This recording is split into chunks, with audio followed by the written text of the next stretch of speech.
ایک سورہ فاتحہ کی درخواست ہے برائے سارے صاحب سید ممتاز حیدر نقوی ابن سید ابو جعفر نقوی اور کل مومنین و مومنات رحم اللہ من قرأ الفاتحہ.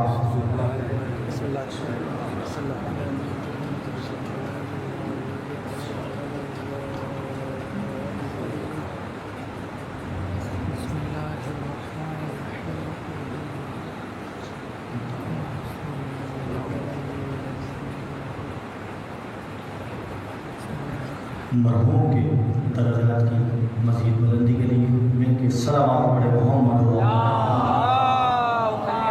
صلی علی محمد وآل محمد. اعوذ باللہ من الشیطان اللعین الرجیم. بسم اللہ الرحمن الرحیم. الحمد للہ رب العالمین. الصلاۃ والسلام علی اشرف الانبیاء والمرسلین وخاتم النبیین سیدنا و مولانا ابی القاسم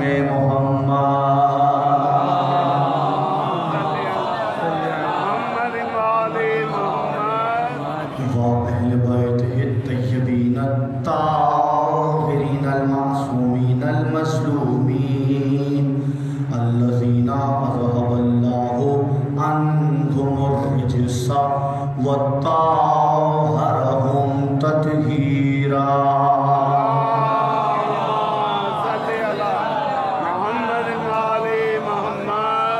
ولعنة الله على آلائهم ومنكر فضائلهم ولايتهم وغاصب حقوقهم أجمعين.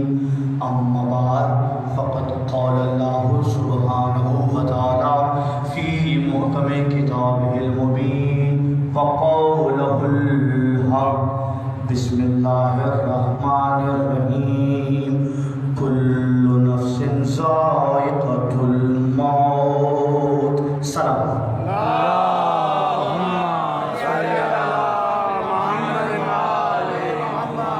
عزیزان محترم، میں نے اس مجلس رضا سے خطاب کے لیے قرآن مجید فرقان الحمید کی ایک مشہور و معروف آیت کی تلاوت کا شرف حاصل کیا، جس میں پروردگار عالم ارشاد فرما رہا ہے کل نفس ذائقۃ الموت.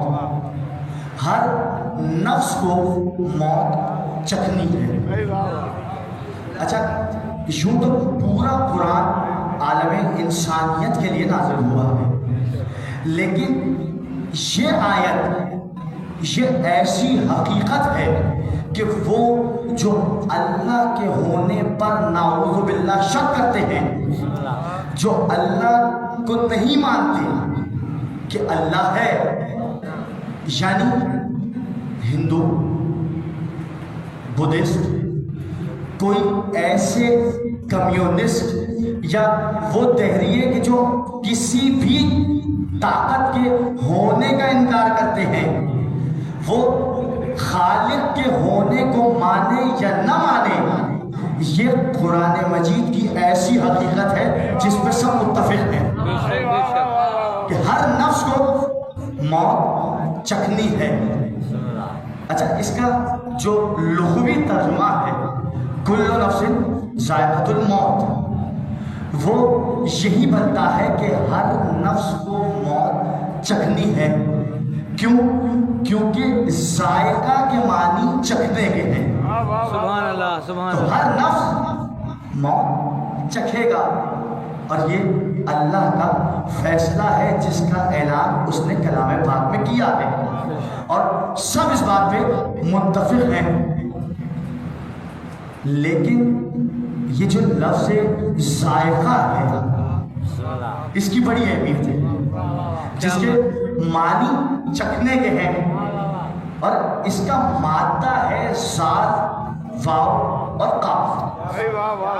جس مادے سے یہ لفظ ذائقہ بنا ہے، اور اس مادے کے ذات واو قاف، اس مادے کے 63 الفاظ قرآن مجید میں مختلف مقامات پہ پروردگار نے استعمال کیے۔ سبحان اللہ سبحان اللہ۔ کیا لفظ و یذوق و یذیقا، لفظ ہے و یذیقا، 22 مقامات پہ پروردگار نے قرآن مجید میں بطور فعل استعمال کیا۔ سبحان اللہ۔ لفظ فذوقو 33 مقامات پہ پروردگار عالم نے بطور فعل استعمال کیا۔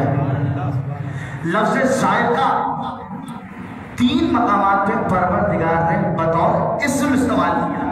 سبحان اللہ سبحان اللہ۔ الفاظ بطور فعل استعمال کیے، اور پھر لفظ ذائقہ 3 مقامات پہ بطور اسم استعمال کیا، اور پھر لذائقون جو اسی مادے کا لفظ ہے پروردگار نے 2 مقامات پہ بطور اسم استعمال کیا۔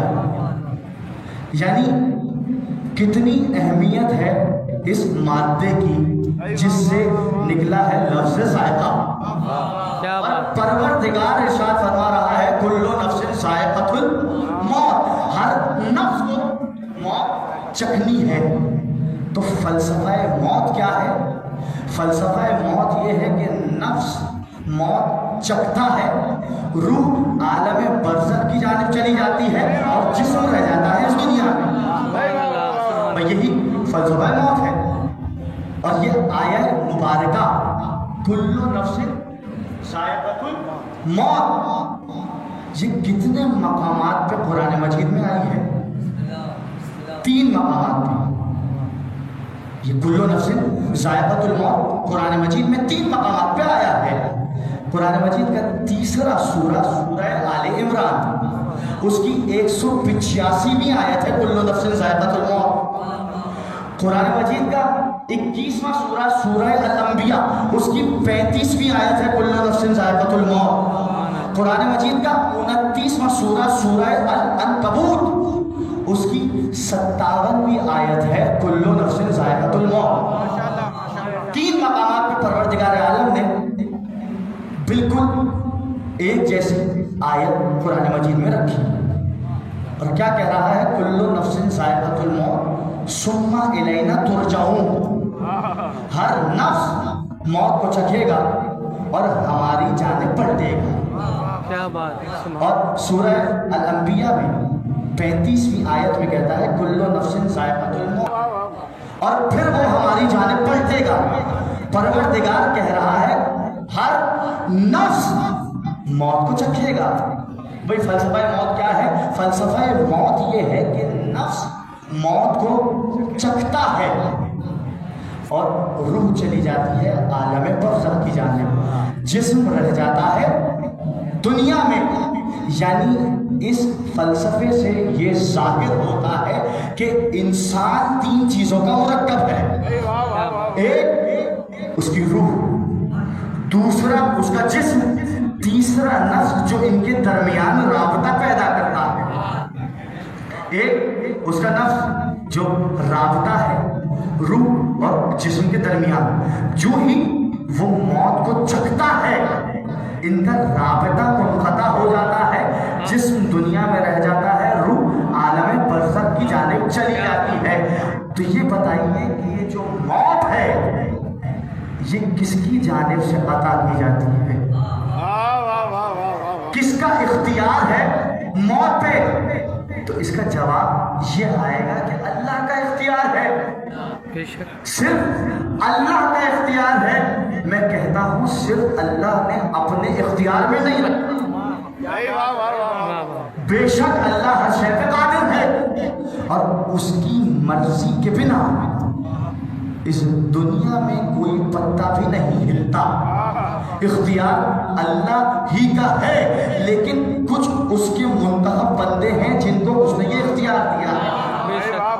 تو جہاں تک مجھے آپ کو لانا تھا، بھائی سلیمان نبی ہیں، اور وہ نبی ہیں کہ جن کو پروردگار عالم نے کل عالم کی حکومت دی ہے، سلیمان کی حکومت ہے، اور ایک خاص عطا پروردگار عالم نے ان پر یہ کی ہے کہ وہ اشراط العرش سے ہم کلام ہوتے ہیں، وہ پرندوں سے کلام کرتے ہیں، وہ جانوروں سے کلام کرتے ہیں، اور نہ صرف ان کو سنتے ہیں بلکہ ان کو انہی کی زبان میں جواب بھی دیتے ہیں۔ سبحان اللہ، حیدری یا یہ ہے اللہم صلی علی محمد۔ سلیمان جو کہ اللہ کے پیغمبر ہیں، اور اللہ نے ان کو یہ خصوصیت عطا کی ہے کہ وہ پرندوں سے کلام کرتے ہیں،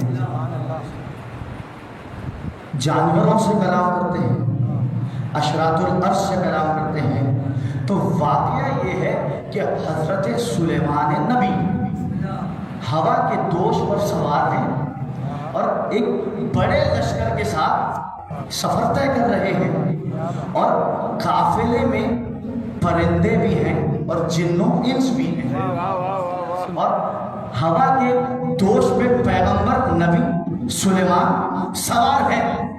ایسے میں چونٹیوں کی وادی سے گزرے، چونٹیوں کی وادی سے گزر ہوا، تو جب قافلے کو اتنے بڑے لشکر کو دیکھا تو ایک چونٹی تمام چونٹیوں سے ہم کلام ہو کے کہنے لگی کہ اپنے سوراخوں میں چلے جاؤ، کہیں ایسا نہ ہو کہ سلیمان کا لشکر تمہیں پامال کر دے، بجائے اس کے کہ ان کو اس کی خبر ہو۔ قرآن مجید ہے، اور قرآن مجید کا 27واں سورہ ہے سورہ نمل، اور یہ ہے اس کی 18ویں آیت۔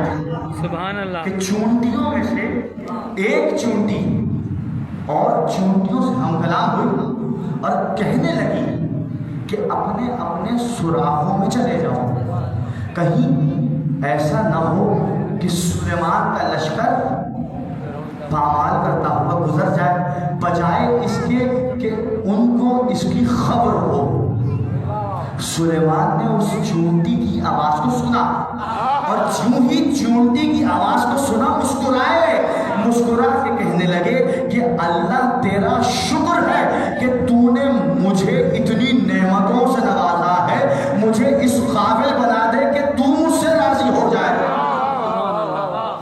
اچھا، اس سے آگے کا جو واقعہ ہے وہ تحریر ہے کتاب تفسیر نور الثقلین، اور روایت تحریر ہے 8ویں امام علی رضا علیہ السلام۔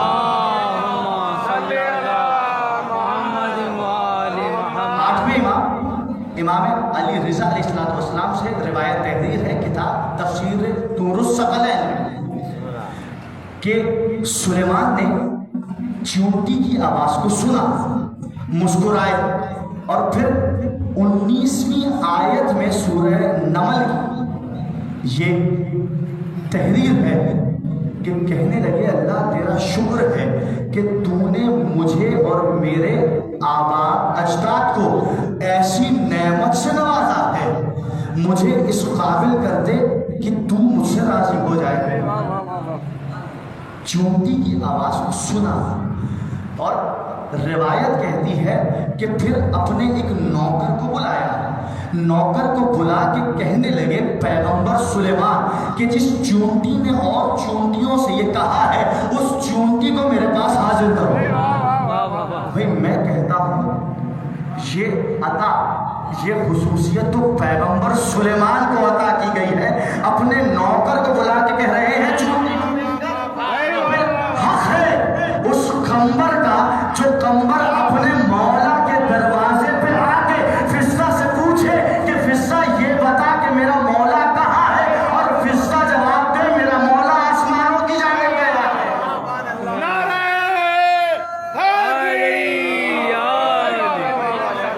تو یہ پیغمبر ہیں سلیمان، جن کو اتنی بڑی حکومت پروردگار عالم کی جانب سے عطا کی گئی ہے۔ جب ان کا وقت نزا آیا اور آخری وقت آیا، بھائی بات وہیں سے جوڑ رہی ہے کہ موت پر اختیار ہے اللہ کا۔ جب ایسے نبی کا وقت نزا آیا جس کو اتنی بڑی حکومت اللہ نے عطا کی ہے اور اتنی خصوصیات سے نوازا ہے، تو ایک عصا تھامے کھڑے تھے۔ ملک الموت پیغمبر کی خدمت میں آیا اور عرض کی کہ آپ کی روح قبض کرنی ہے، یہ خالق کا حکم ہے۔ کہنے لگے کہ اتنی مہلت دے دے کہ میں بیٹھ جاؤں۔ کہنے لگا مہلت نہیں ہے، اللہ کا حکم ہے، روح قبض کر کے لانی ہے۔ کہنے لگے اچھا اتنی مہلت دے دے کہ میں دیوار سے ٹیک لگا دوں۔ کہنے لگا نہیں، اتنی مہلت کی اجازت نہیں ہے۔ اور اس ہی عالم میں کہ عصا کو تھامے کھڑے تھے، پیغمبر کی روح کو قبض کر کے لے گیا۔ چونکہ جسم پیغمبر کا تھا تو اسے نقصان ہو نہیں سکتا تھا۔ جب عصا کو دیمک نے کھایا اور عصا گلا تو پیغمبر دنیا سے رخصت ہو گئے ہیں، اس بات کا علم عوام کو ہوا۔ بھائی یہ ہے سلیمان کا اختیار کہ ملک آیا، کہنے لگا کہ آپ کی روح کو قبض کرنا ہے۔ کہنے لگے اتنی مہلت دے دے کہ میں بیٹھ جاؤں۔ کہنے لگا مہلت نہیں ہے۔ کہنے لگے اچھا اتنی مہلت دے دے کہ میں دیوار سے ٹیک لگا لوں۔ کہنے لگا مہلت نہیں ہے، اور ایسے ہی عالم میں روح کو قبض کر کے لے گیا۔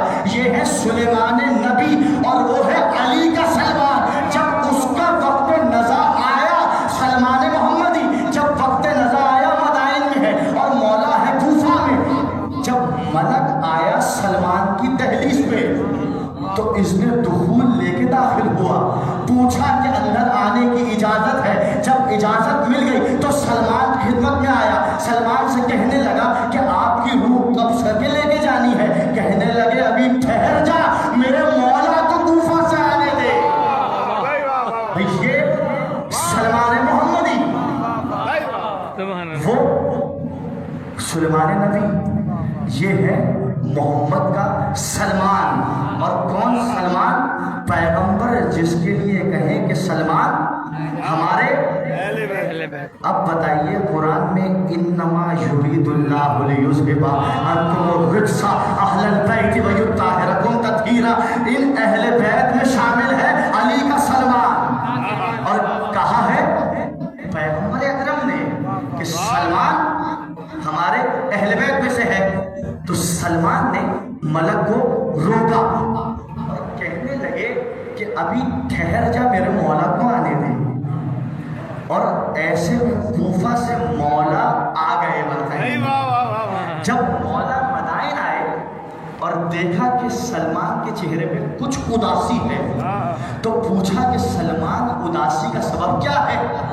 کہنے لگے مولا آپ کو چھوڑ کے جانے کا دل نہیں کرتا۔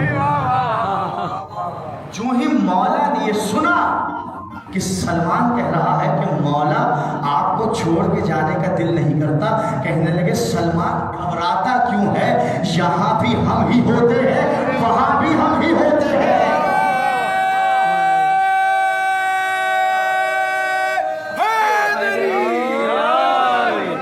بھائی سلیمان مہلت نہیں ملی، علی کا سلمان مہلت ملی، یعنی اتنا اختیار سلمان کو ملا۔ تو پھر حق ہے اس علی کا کہ جس کے سامنے زندہ کو مردہ بنا کے لایا جائے اور کہا جائے کہ علی اس کی نماز جنازہ پڑھا دیجئے۔ مولا نے 3 مرتبہ اہتمام حجت کرتے ہوئے پوچھا، کہنے لگے پڑھا دوں؟ کہنے لگے پڑھا دیجئے۔ پھر پوچھا پڑھا دوں؟ کہنے لگے پڑھا دیجئے۔ تیسری مرتبہ اہتمام حجت کرتے ہوئے میرے مولا نے پوچھا پڑھا دوں؟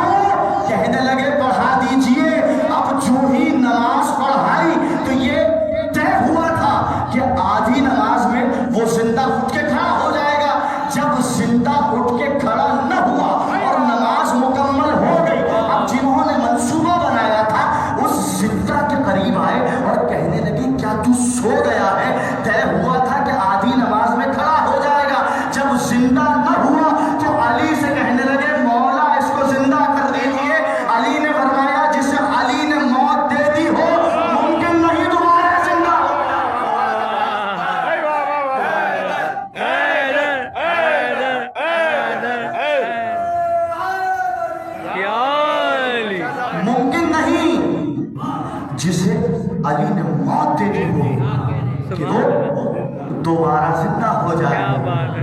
اچھا بھائی سلیمان اختیار مہلت کا بھی نہیں ملا, مہلت نہ ملی. سلمان مہلت کا اختیار ہے اور علی موت پر اختیار ہے کہ جس زندہ کی نماز پڑھا دی تو وہ مردہ ہو گیا. یہ ہے علی کا موت پہ اختیار. اب سنیں روایت ثاقب المناقب کتاب کا حوالہ ہے اور روایت ہے سلمان فارسی سے. اچھا یہ وہ جلیل القدر صحابی ہیں کہ تمام امت مسلمہ میں ان کی روایات پہ اتفاق ہے. بھائی سلمان روایت کرتے ہیں کہ ام فرقہ انصاریہ یہ مولا کی محب ہے اور مدینے کی رہنے والی ہے. مولا سے بے انتہا عشق کرتی ہیں اور مولا کے دشمن اس بات کو جانتے ہیں کہ یہ مولا کی عاشق ہیں, محب ہیں, ام فرقہ انصاریہ. تو مولا مدینے سے کچھ روز کے لیے باہر گئے تھے اور ایسے میں دشمنوں نے ام فرقہ انصاریہ کا قتل کر دیا. ام فرقہ انصاریہ کا قتل ہو گیا, شہید ہو گئی اور ان کو دفنا دیا گیا. جب مولا واپس مدینے آئے تو خبر ملی کہ ام فرقہ انصاریہ کا قتل ہو چکا ہے, وہ شہید ہو چکی ہیں. تربت کے پاس آئی, تربت کے پاس آئے ام فرقہ انصاریہ کی اور خالق کی بارگاہ میں ہاتھوں کو بلند کیا, کہنے لگے کہ تو گلی ہوئی سڑی ہوئی ہڈیوں کو دوبارہ زندہ کرنے پہ قادر ہے, اس عورت کو زندہ کر دے تاکہ عبرت بن جائے تیرے نافرمانوں کے لیے. جو ہی خالق کی بارگاہ ہمیں یہ دعا کی وہ تربت سے زندہ ہو کے باہر. اچھا نہ صرف زندہ ہو کے باہر آ گئی بلکہ مولا نے اس عورت کو اس کے شوہر کے سپرد کیا اور اس معجزے کے بعد اس عورت کے 2 بچے بھی ہوئے. اور یہاں تک کہ جب امیر المومنین کی شہادت کوفہ میں ہوئی ہے اس کے 6 ماہ بعد تک یہ عورت زندہ تھی. تو وہ تھا علی کا موت پہ اختیار کہ زندہ کی نماز پڑھا دے تو مردہ ہو جائے, اور یہ ہے علی کا زندگی پہ اختیار کہ مردہ کے لیے اللہ کی بارگاہ میں ہاتھوں کو بلند کرے تو وہ زندہ ہو جائے, نہ صرف زندہ ہو جائے قبر کو توڑ کے باہر آ جائے.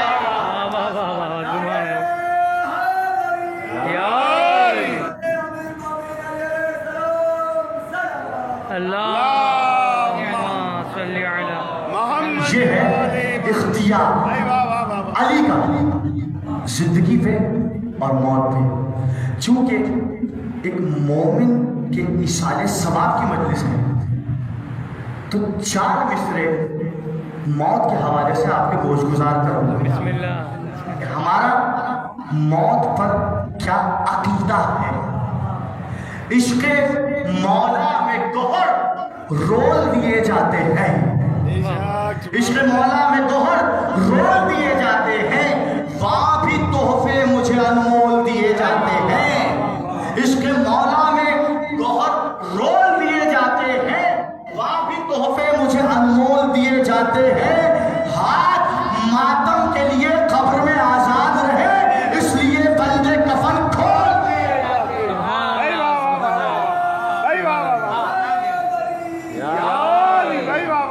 سبحان اللہ, سبحان اللہ. جی سلام. ہاتھ ماتم کے لیے قبر میں آزاد رہے اس لیے بندے کفن کھول دیے جاتے ہیں. علی کا اختیار موت پر بھی زندگی پر بھی, اور موت کا فلسفہ یہ ہے کہ جو ہی نفس موت کو چکتا ہے روح پرواز کر جاتی ہے, ملک الموت اپنے ساتھ لے جاتا ہے, جسم یہاں رہ جاتا ہے. بھائی ایک فلسفہ اور ہے, وہ ہے حیات بعد از موت کا فلسفہ, یعنی موت کے بعد اس دنیا میں زندہ رہنا. تو موت کے بعد اس دنیا میں زندہ رہنے کا پہلا